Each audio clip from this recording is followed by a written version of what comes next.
Hey guys, Leonix here. I'm joined by Sneaky. Week 9, Day 2. They just beat TSM. How do you feel about that win? Uh, Pretty good. It was an interesting game. Cho'Gath mid. There's some really weird picks mid lane nowadays. I actually just started noticing it. I think it was happening a lot in scrims. It's like the Urgot Cho'Gath matchup mid. It just why are these champs in the game? And then like Corky mid. It's all this really weird stuff that doesn't really make sense to me. I'm like, what happened to all the mid champs? The only one that's kind of normal now is Zed, and he's still played a lot, but I don't know. He gets banned an insane amount.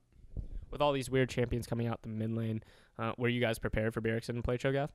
Yeah, I mean, we thought that he might. We weren't 100% sure because you can never really sure what Bjergson pulls out.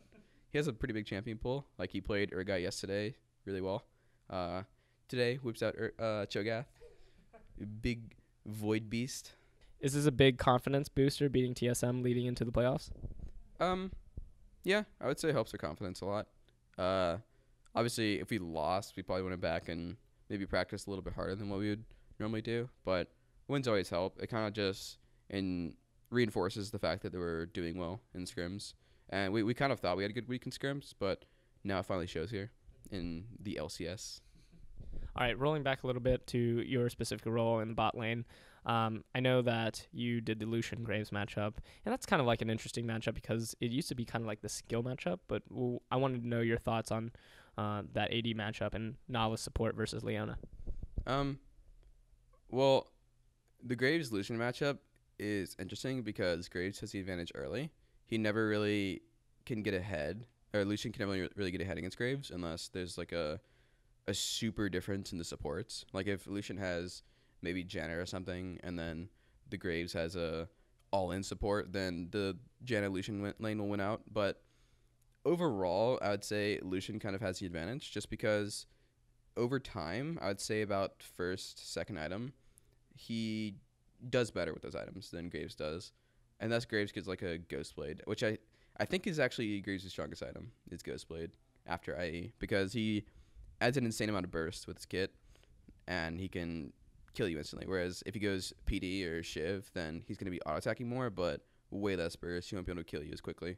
So, in general, I like Lucian better in the Graves matchup. I don't think Graves is as high priority as it was before, just because people are understanding that tanks are getting played in the game, and I think Graves is not that good of a tank killer, personally. I don't know if everyone thinks this way, but I play him less because of that. Lucian can buy Bork pretty effectively. Uh, there's a lot of champs I can buy Bork effectively, but Lucian's one of the better ones. I don't think Graves can buy it very well. You can buy it, but it's not as good as it would be on someone else, which is why I think Lucian kind of has the edge there, since there's so many tanks being played in the game right now. Fair enough. So you had Nala support. Elimination's been pulling that out. I saw that in EU a couple times. What's the whole advantages and disadvantages of that? Because it's kind of like this Leona support as well. To me, in theory, that looks kind of iffy in the early game. Thoughts? Well, I think we would have the advantage 2v2. Just because Nautilus can put a lot of pressure on the AD carry. If he ever lands a hook on Graves, then I can follow up really easily and just burst him down. And they'll have to hit Nautilus because he's so big and in your face. But he's got a shield. He's got super tank stats just off the base. So there's no real way he's going to die unless the jungler's there, obviously. But I don't know. I think Nautilus is probably better than Leona. Leona has to go in, whereas Nautilus can hook out to the wall and save himself. I don't know if he's tankier than Leona. I think they're pretty similar in that aspect.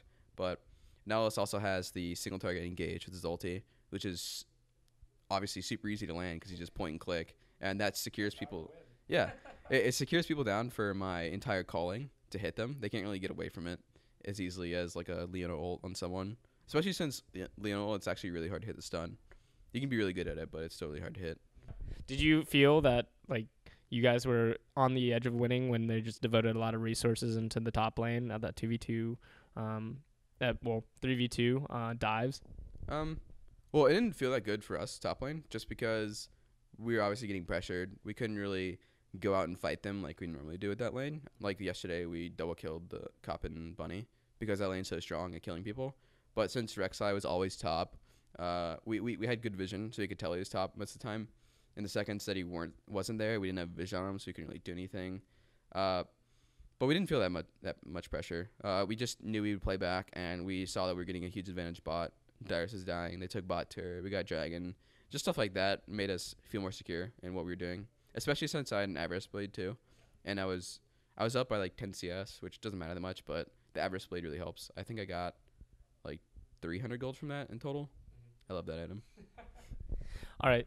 So Cloud9 is known for having really, really good team fights, and I kind of saw that today in those team fights where you're prioritizing targets in the mid lane. And are you guys going back to your roots, or is this coming back to the realization of Cloud9 as being dominant in North America?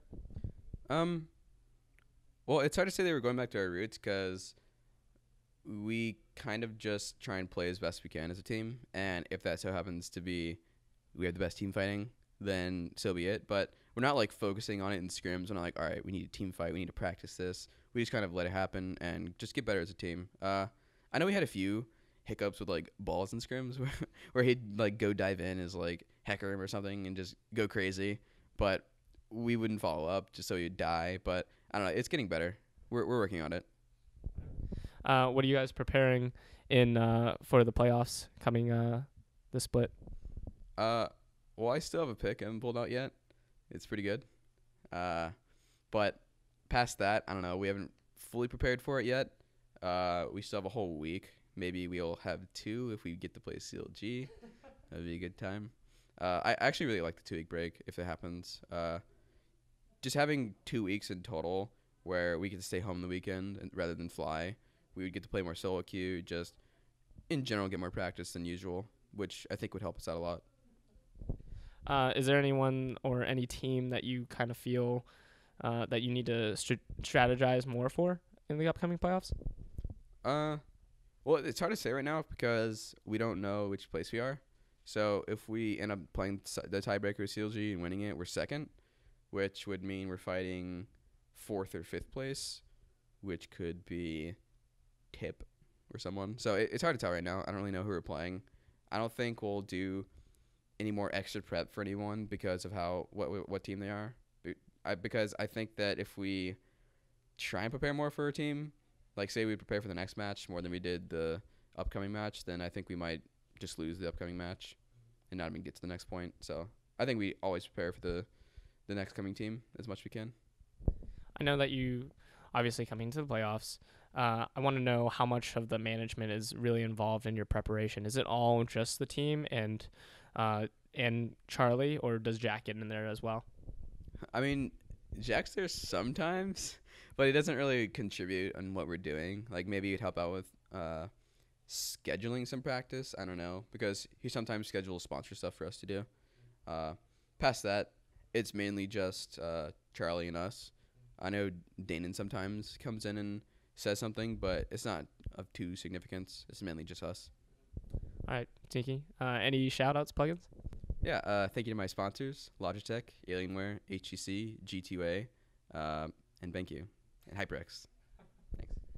All right, congratulations on your win on TSM. Good luck to you guys in the playoffs. If you want any more coverage just like this, be sure to check out SK Gaming on YouTube. Like, comment, subscribe. Other than that, till next time, guys.